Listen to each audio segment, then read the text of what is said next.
There it is. Hi guys, this is Witty and welcome to another 21 minutes to go video.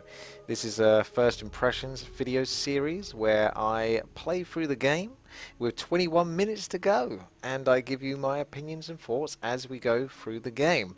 So the game I'm going to be playing today, as you might notice, is Heroes of Might and Magic 7. Now this is the beta, of which there basically isn't any more accessibility because it's about to run out, but I am gonna get my own little go on it myself, and you guys can have a little look and see how that works out. I've yet to play this game. This is as far as I've got, the menu screen, and I can't wait because I've played all of the Heroes of Might and Magic games and I've loved them all. The predecessor to this game would be Heroes of Might and Magic 6, and its expansion, Shades of Darkness, was the final installment, and I really enjoyed that. Actually, I think Heroes of Might and Magic 6 was the closest it came to recapturing the magic that was magic. That was Heroes of Might and Magic 3. If any of you have played any of the series, I'm sure you've played the third one, and you will probably agree that that has been the best one, or at least the most renowned one. So, what is Heroes of Might and Magic, you might be asking? Well, it's a turn-based strategy game, and it's developed by Limbic Entertainment, as well as published by Ubisoft Entertainment. Now, the release date for this game is September the 29th, 2015. So coming up shortly, so if you're interested, you might want to pre-order, although always be careful when pre-ordering. You don't necessarily need to pre-order, and if you do pre-order, you get yourself access to the beta, but I think the beta might be over by the time you see this video because I'm literally playing on probably the last day. You're going to get yourself access to 4 portraits and 4 artifacts. Well, I'm sure you can live without those, so obviously be careful. If you want to pre-order and you're absolutely adamant from watching this video or any other reviews that you've seen that this is the one for you, then go for it by all means. I'm very curious. It's definitely a real big time sink though, and I'm a very busy guy, but it's very nice to soothe yourself with some lovely Heroes of Might and Magic gameplay. I will get started into this video, but it's nice to do a little precursor so that you guys can get an idea for those of you that are new to the series. Let's have a little look at the story so far. So our story takes place during a war of succession. The Empress's murder has left the realm in flames with many hungry rivals ready to seize the throne by force. The Duke Ivan then calls together a prestigious council of 6 trusted advisors to restore order and end the conflict that sets ablaze Ashan's land. So Ashan is the world of which Heroes of Might and Magic is based upon. So we're going to actually have some fun with this turn-based strategy, because how can you not with Heroes of Might and Magic? Basically, you explore and conquer the enchanted world of Ashan, develop and manage your economy, lead armies of legendary creatures to battle, according to this, and build up Heroes of Might and Magic. So sometimes they focus on strength, and other times they focus on spells, and sometimes a little bit of both, with hundreds of abilities and powerful artifacts. So quite a lot to boot. Basically, it's going to be more of what you know if you've ever played any of the Heroes of Might and Magic games, and if you haven't, then well, let's get started, shall we? So we're going to start off our timer and begin. So as you can see, there is no campaign available to us. That makes sense. So we're going to go into single player and create our own game. And I think I'm going to go with Bad Neighbors, a standard map with 2 players, and its size is small but it's broad, and the type is skirmish. So what does the map description say? Enough is enough. This time your neighbor has gone too far and you're going to teach him a lesson. Of course, he claims you are the one who is always provoking him and looking for a fight, but you know who is right and who is wrong. You have the means and the cause. Now you only need to find a way to reach his lands. Right then, let's give it to sort this guy out. So, looks like we're going to be fixed as the human race. I believe there's 6 races in this game. Let me have a little look and see. It looks like it's Haven, Academy, Necropolis, Stronghold, Sylvan, and Dungeon. So, human are probably going to be Haven. Ah, there you go. That's me looking at that thinking, oh, that's the human race. Whoops, that's me. And obviously you've got your artificial intelligence here. We'll go with normal. We don't want to make it too difficult for ourselves, and you've got to go with the colour green because that's the funky colour. And our position looks like 8 players maximum. If you're ever creating a custom game, you're going to assume that you can have up to that. Ah, so you can choose between 4 factions. So I've listed you 6. So it looks like you don't have access to Stronghold, nor do you have access to Necropolis. Now, I'm starting off with Academy, by the way. So let's go with what it suggests, Academy. My hero could be a random Academy hero, or I could choose between quite a few. So you got Academy, you get an idea of what Academy is all about just by looking at this. Looks like Academy is likely to be the mages. Just my first impression there, but I might be completely and utterly wrong on that. So all we need to do is defeat the enemy player to win. Well, I don't know if we're going to be able to manage that within our 18 minutes, but we're going to give this game a go nonetheless. And you can customize your team or your start positions. Adventurous speed, combat speed. We'll leave this as it is for now, and we will begin the game. Oh, it's been a while since I played some Heroes of Might and Magic. 6 was the last one I was playing. I've yet to play Shades of Darkness, but I have actually got it on my Uplay account. So bear in mind that if you do get this game, you probably will have to have it on a Uplay account, which some people aren't always that fond of. That them dare Ubisoft, but it is what it is, and if you like Heroes of Might and Magic, you might well just put up with it. So we're loading up our map. You've got some gorgeous Heroes of Might and Magic aesthetics going on over there. Lovely portrait. Knight looking like he's ready to joust and basically receive a crossbow to the face. I'm not sure what that flag is all about though. Looks like 3 lion dogs. Week of harpies. Better get them harpies. The growth of harpies and furies is doubled. Okay. Oh, that looks very pretty. Shall we double click on our town? In fact, this is very similar to Heroes of Might and Magic 6, so if you played that then you'll be quite comfortable with this. This definitely reminds me of Heroes of Might and Magic 6, the nearest edition, so you're not going to be too outside of your comfort zone. However, this definitely looks different to me. So I think we'll go with Village Hall is done. The green looks like the options that you can build. Typically I like to go for whatever is going to give me you know, more gold. But in this case we're going to go with whatever gives us units. So probably gargoyles. Okay, so we are actually the mages. So we've got our parapet, and you can typically with Heroes games only build once a day. So we've got new creatures to access. Let's put them onto our character and enjoy those. Can't get any more. Obsidian Gargoyle is probably the upgrade to the Gargoyle by the looks of it, and you need an upgraded dwelling to access the Obsidian Gargoyle. Makes sense, am I right? So this is one of the fortunate things about me doing a little Let's Play or review, is that I'm quite familiar with Heroes of Might and Magic. Bear in mind that I've not even played this actual Heroes of Might and Magic 7. I've not even tested it. So this is the first time going into it. There can be only one, we know this. Defeat the enemy players and don't get defeated. Pretty straightforward. 0 out of 7 days. Well, we've still got a town, so we don't have to worry about that. Here's our map. We can probably assume that our opponent is probably over here, if one was to make a logical assumption. So if we click on this stone parapet there, you've got access to your gargoyles. Otherwise, you can see the rest of this space is to be filled with other buildings that are going to give you access to spells or creatures or maybe skills as well. There's a new quest. So there can be only one. Yep, we know this quest. So, got to take over the whole world apparently, or at least kill one guy to do so, so that's not too difficult. So can't build any more structures, and we can't recruit any more creatures. And the rest of this isn't accessible to us. So we're going to go on our merry way, pick up some wood, because that's always good. And we're going to go and start a fight with a neutral army.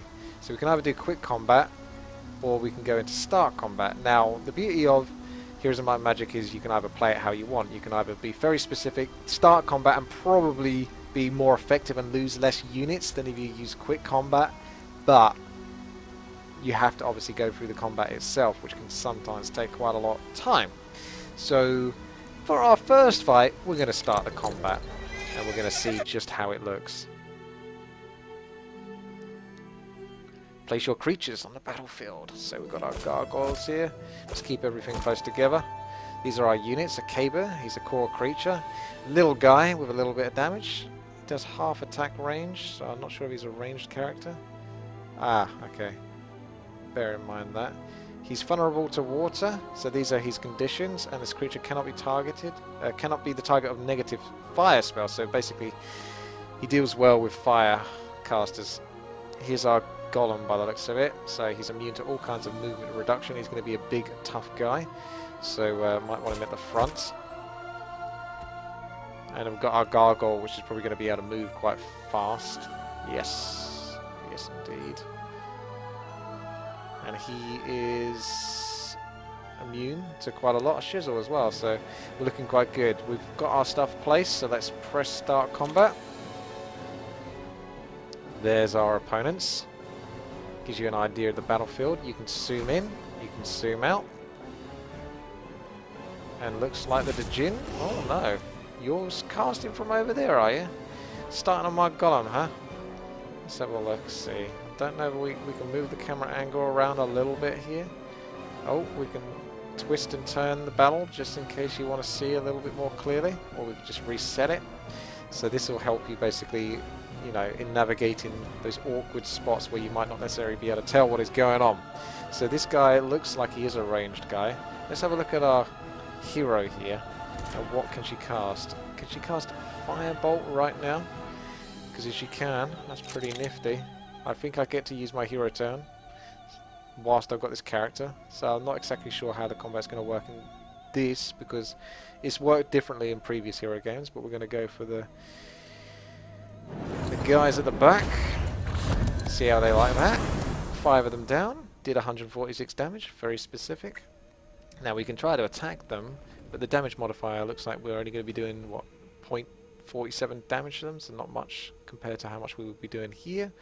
We'll be doing 0.82. Retaliate, there will be none, and we can do 15 to 23 damage. So if you right click on this character, you can see that this character has 60 health. So we've got 9 characters. Let's see what happens here. Do we even kill one? No, we just do 19 damage. Not much damage. The Djinn are pretty tough in my experience. Looks like we get another go. I don't know if these characters just typically get to attack twice or not. Like I say, this is the first time playing this, but we're going to take it nonetheless if you're offering it to me. And now we've got access to our golem. We right click our golem, we know what his deal is. He's pretty good on luck actually, so we're going to move him closest to our opponent as well.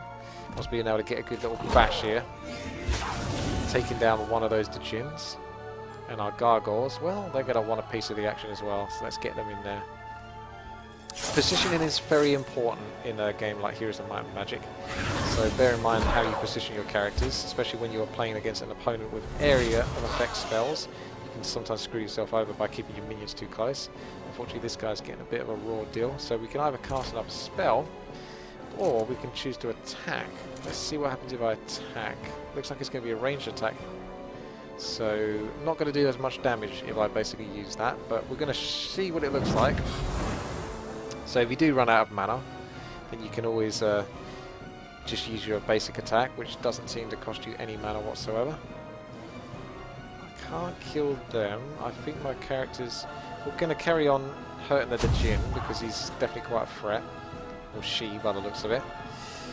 And our gargoyles are probably mobile enough that they might want to attack this and make their way over to the ranged character at the back. So it's very clear on it being the next turn. So you see I've got no access to my hero stuff right now because the enemy's taking its turn, but now the spell is over.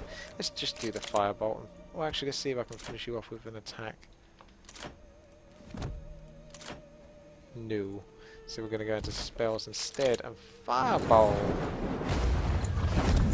Yep. That'll do it. So looks like my little character got 10 initiative and they lost 10 initiative, I think. Or morale. That was morale. That would make sense. You lose one of your guys, you're not feeling so hot. So there's only one Djinn left. Looks like you do get double attacks with these little guys, which is quite nice. I've only got one golem left. It took quite a pounding actually. And she does retaliate by the looks of it, so you gotta... Well, at least she did to that one, so maybe she can only retaliate once to a melee character. Unfortunately, she's still alive, so she might be able to finish off my golem. She does. It's a bit mean, but what are you going to do? Kill her, probably. That would be a good idea. Last chance for hero action. So, Thank you for reminding me to use my hero. Let's get in there. And that'll do it. Don't even need to use those gargoyles. Yeah, my characters seem pretty happy about this. Here's your statistics. That's what you defeated. You can obviously have a little look-see at the details. Maybe learn from the engagement. And your hero is leveled up. You can fight again.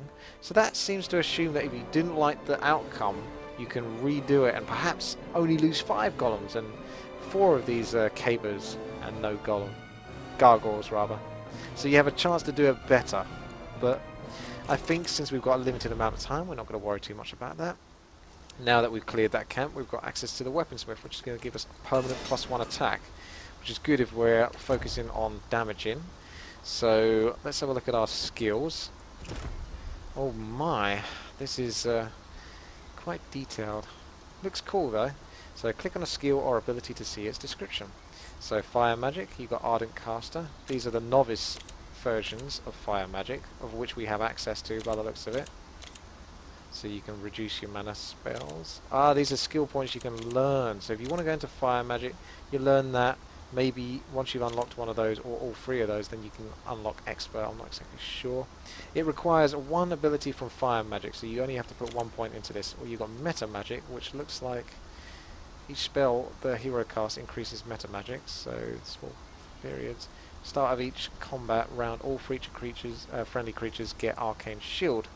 So interesting. Not exactly sure what Metamagic is supposed to represent, but we only have 2 choices here. We don't have options in these. I'm not sure if that's because my hero is specified as a caster, a blade mage, so a mage of a sort. The hero has +6 magic when casting fire spells, so probably a good idea to focus on fire. So let's have a look. Firebolt additionally deals 40 to 80 fire damage, so extra damage looks like it's going to be useful to us, so we're going to go and learn that skill. And then we can see expert will be available to us next time we level up, perhaps, to put some points in there. And you can get a little sneak peek by the looks of it. Well, that's what we've got basically unlocked so far. Cool. So there's our skill tree. Toggle area of a control. That's nice. So you can see the mini-map here. This is your area of control. So the way it works in the later Heroes in the Magic games is when you basically take over a main city or perhaps a garrison, it gives you a portion of the map control. And this means that any sort of mines and sawmills, that kind of thing, that are there will basically be yours to enjoy. So, yeah. By the way, I probably shouldn't have done this if I was going to play this properly, because the weaponsmith doesn't give you that much, considering how much I lost. And everything else now is quite a severe threat. And we don't really want things that will fight, because we're going to lose. Let's have a look at our main base. I just want to look at it, really. So probably, you used to be able to just double click, but it looks like it might be better just to do that instead, double click on it on the map. We can't build anything else because we haven't ended our turn yet. So our hero can only really go around picking up gold right now. Looks like we've run out of movement speed. So what do you do when that happens? Well, you end the turn, don't you? So let's go to sleepy time and then turn of player 2. Player 2 is not visible to us right now, but if he was, we would be able to see what he's doing on the mini-map, or at least on the map. It typically shows you when they're moving around, but we can assume that he's not that near us right now, so we're quite safe. Let's have a look. We've got our army and inventory, so you can see your hero, how much experience they have until they level up, their mana, and the Metamagic, which is 0, apparently. Not something I was too fussed about though. Great Pyramid, not sure what that's about. Is that an artifact or something? Siege Warfare Unit. Oh, okay, that's just something you carry with you then. So if you do go into battle, then you might be able to use that in certain circumstances. Otherwise, these are your units. And you looks like you've got a lot of inventory space for all those epics that you're going to be getting, as well as, you know, a typical set. So if you get any neck pieces, you can put on your hero, your torso, your feet, offhand, main hand, hands, shoulders, and head. So you can alternate there. Now that we've ended our turn, let's have a look at our base again, see what we can build. I'm curious to see if we can get any New heroes. Hall of Heroes. So provide the option to enlist new and defeated heroes. Let's build that, and then we can take a look at that. So now that we've built that and this, you're going to get access to the town hall the next day, which is something you probably want to build because it gets you extra cash each day typically. So we're going to come out of that. We're going to go find our Hall of Heroes, of which I can't find them. Although it's right there. Ah, so this is where you can see the heroes that you can potentially buy. And as you select through them, you can see what type of army they have, as well as their mana, their skills, what they specialize in. So we got a weakness adept. This hero starts with a dark magic skill on novice rank. So looks like a spellcaster to some degree. Gladiator, so +4 might, definitely focus on that. I'm assuming it's a warrior by the looks of the picture. Yeah, and that's another warrior. And then that's more likely to be a caster, as you can see. So we've only got a few minutes left here, but let's get our beefy warrior in there. And by doing so, you get access to their warfare units as well as their army. But the warfare units, I think, are only useful when you're sieging a base. That's an assumption. I've yet to play in that situation. So we've enlisted you. Can we get any more creatures? No, we can't, because we didn't build any more, nor is there any more. So we can take our new hero and trade with our current hero and give our current hero all the good stuff and move over as much as possible. And this is what you can typically do, is with your alternate hero, is just use them to basically bring in all the cash, and they can go pick up all the stuff that they aren't threatened when doing so. You've got to be careful though that if an enemy hero does find you, they will basically pick off your hero very easily, since they only have like one unit. Whereas you can have your main hero that can basically now deal with these characters. For example, this one is now trivial. So we're going to quick combat, and looks like we only lost a couple of assassins and a troglodyte. So we're going to deal with that. That's cool. And we're going to enjoy the benefits of war. And then probably try to take over this sawmill, because wood is good, as was established earlier. Quick combat. Oh yeah. So not losing too much, but slowly losing those units. So there is ways to get around there, bear in mind. And that is, of course, by hiring more heroes. Shall we see if we can do that? Yes, we can. So that's a good way to start off your game, is if you're unable to get too many units out, one of the best ways to do it is to simply just keep getting new heroes. Not only can you use them to basically navigate the map, check out areas that you're not so sure about. So what's down here? I'm going to have a look with this hero. That's their specific use. Or perhaps you're going to use this hero to do some battling as well. If you split up your armies to a degree where they can take on the creeps without taking too many losses. But typically I like to go around with one power hero and give them everything, because it's all about the power. It was always fun to have that stupidly strong character. It looks like I don't need to split actually my characters over. I can just move them all over. And this character, unlike in previous games, can move around what you might assume as well, naked to a degree. They haven't got any units. You used to always have at least one unit. That was the condition, but it looks like you can just chuck everything on there. So now that's modest, average. So next turn we're going to go and kill these harpies and get some access to some good stuff. In fact, player 2 is taking his sweet time. You can change these though, if you want, in the game menu. You can change like how long it takes for turns to go, so combat speed can move a lot quicker. So you could still actually go into manual combat if you wish to. And you can watch the adventure speed right now in a second. Check this out. So we come down here. Oh yeah, that speeds up the game. So once you get used to the game, you know how to move nice and quickly. So bear in mind the combat, how I sped that up. That means that you can go into sort of like the manual level of combat and not have to worry so much about the creatures taking forever and being like, oh, well, I know what I need to do here, I just need it to go quickly, but I don't want to do quick combat because I'm going to lose units. I want manual combat so I don't lose units. And this is one way to do it. So we're going to go into start combat. 3 seconds. Quick. Just want to see how one of them moves. The time is up. We're going to start quickly. That's what we're dealing with. Move. Oh, wow, look at that. It's lovely how you got a percentage of how quickly you can move. But anyway, you get the idea. Heroes of Might and Magic is all about fantasy creatures, of which there are many different styles and types, spells, might, magic. It's all in the name. So if you're interested in it, then feel free to check it out. Just Google Heroes of Might and Magic 7 and you'll see what I'm talking about. It's coming out soon, so hopefully this video gave you a slight inclination as to what Heroes of Might and Magic is about. And if you haven't checked out any of the previous series, then I would suggest that you do so. If you're willing to go old school enough, then I would definitely suggest Heroes of Might and Magic 2 and 3. They might be really old games, but the gameplay is just epic with those two. Absolutely. I still thoroughly enjoyed 5? Definitely 5, because I think 4 was the one that I didn't like very much. I think he's quite renowned as the one that wasn't well received, but 5's an acceptable version of it. It's like another Heroes of Might and Magic 3 to a degree, just different in a different way.